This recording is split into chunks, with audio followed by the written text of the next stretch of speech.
Hello and welcome. It is 11 o'clock. It is the 22nd day of September 2021. And I'm asking you once again to jump aboard the OGGM's tabletop role-playing game Love Train, because apparently that's the name of my vlog now. Or not. I don't know. It does seem kind of silly. But who knows? Anyways, it is time for some tabletop role-playing game news, weather, and sports. We went over this briefly yesterday before we got into the higgly-piggly latest stuff involving Witchlight. And, say what you will about Wizards of the Coast, it's the gift that keeps on giving, because we now have our first preview for Fizban's Treasury of Dragons, which we should be getting in late October, early November. Amongst that, we have some art pieces. And we have been told that the book is going to be ranked by challenge ratings as opposed to alphabetical. But then, interestingly, it also appears that the Great Worm category is divided into three: gem, chromatic, and metallic, rather than by each dragon type. There's also a alphabetical list of all 20 dragon types in the book. And that's all we know. So the dragons that are covered in the book are amethyst, black, blue, brass, bronze, copper, crystal, deep, dragon turtle, not a dragon, emerald, fairy, gold, green, moonstone, red, sapphire, shadow, silver, topaz, and white. We do not know if these will be stat blocks and contain alignment or not. As of Witchlight, alignment is back, but that doesn't mean that when Strixhaven and Dragons comes out, the alignment won't be gone again. So I don't know. Are red dragons still, chromatic dragons still evil, and metallic dragons still good, and gem dragons still neutral, or are alignment gone? And you could have a good red dragon and an evil gold dragon because Wizards of the Coast logic. So if we go by challenge rating, that means that according to this, the lowest challenge rating is 19.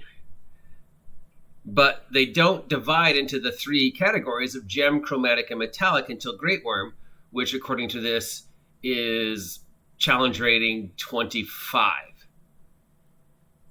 So there are no dragons before challenge rating 19? What about worms and young dragons? I mean, am I just now always going to throw my players against challenge rating 19? Is there any point to have anything above challenge rating 20? I mean, what's the point of a challenge rating 30 in 5e terms? Anything out of 20 is just going to, law of diminishing returns, always in favor of the players. But so this is saying that the minimum challenge rating is 19. But we know that dragons go lower than that. We know there are young dragons which are like CR5. So we're just not covering that until none of the young dragons are covered. You don't get any information on a wormling gem dragon. But yeah, it's just the game's just assuming that from now on, if you encounter a dragon, bare minimum it's CR19 ancient, going all the way up to CR30. And then it says it's listed by challenge rating. So is it alphabetical by challenge rating? So are we going to have all the challenge rating 19s in one chapter, and they're going to be alphabetical, like, crystal, red, green, chartreuse, and then we move on to the next challenge rating and do the same thing over again, alphabetical? Or is it not going to be alphabetical, and it's just going to be, here's all the challenge rating 19 dragons, here's all the challenge 20 dragons, here's all the challenge 21 dragons, here's all the challenge 28 dragons? And what does it mean by it's not divided till it reaches Great Worm?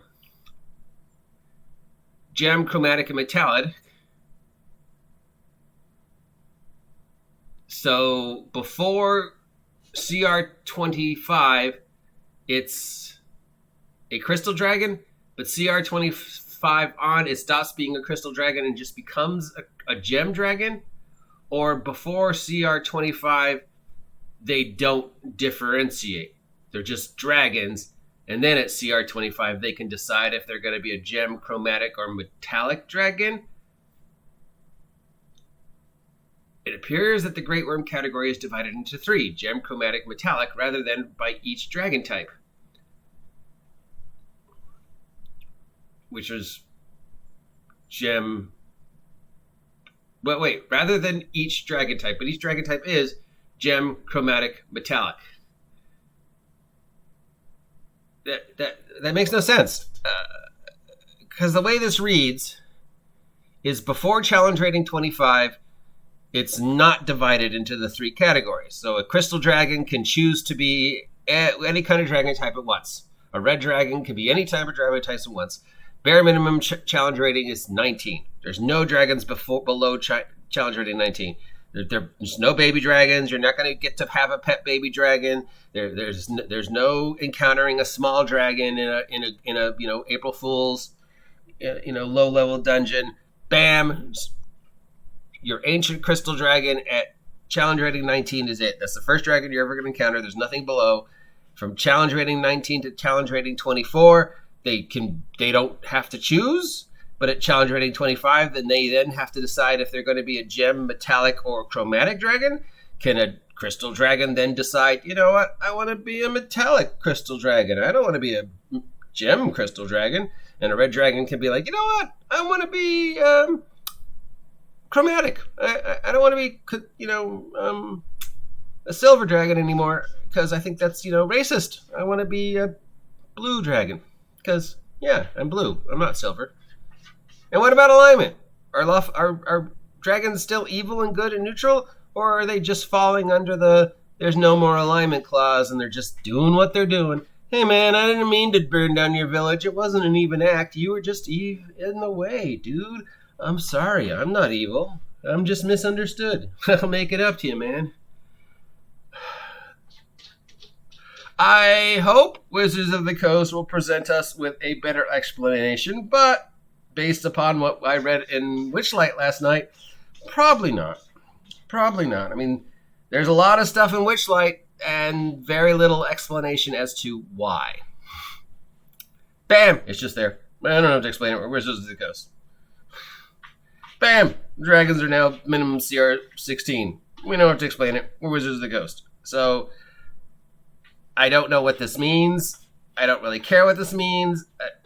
As always with Wizards of the Coast, it just feels like there was an idea, and the idea might have been a really good idea, but then when it comes to making that idea into a reality, they just become stupid, and nothing they do makes any logical sense from any point of view. As a retailer, your choices don't make any sense.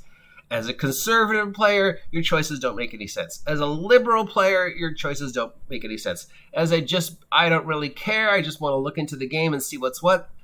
These choices don't make any sense. So it doesn't matter how good the idea was, how good the intent was. And I know I get shit on for pandering to Wizards of the Coast, but you read these things and you're like, well, I could see there was a good idea here. Your intent was good. But as usual, the actual product is stupid. And if I'm reading this correctly, which I don't know if I am, this just makes no sense whatsoever. It's just, I don't get it. I don't get what you're saying. So I hope there will be further explanations. But it's Wizards of the Coast, so I can hope all I want that there's going to be further explanations. It doesn't mean they're going to explain anything, because Wizards of the Coast apparently is now operating under the we don't have to explain shit.